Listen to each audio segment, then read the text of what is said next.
annagu xalayka ma aanu seexan wakalo hadda aanu meel ku ognahay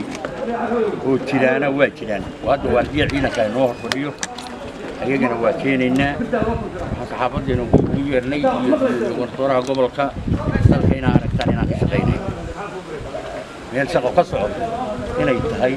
oo saldhigii iyo taliyaasha saldhigyada saraakiisha ciidamada iyo taliyaha qaybtiya wixii aan noo dirteen waa kuwa ballantu ahay halkaa waxaa cad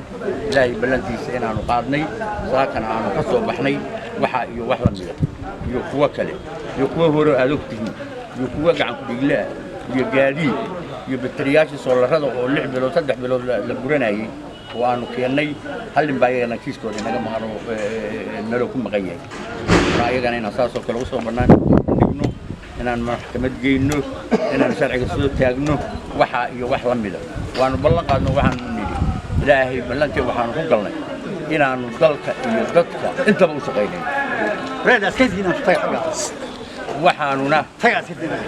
waa jireen wax hore u jiray xageeda ku soo la qaban jiray laakiin tan oo kale waad arkaysaa saaka shaqo cusub inay ka bilaabatay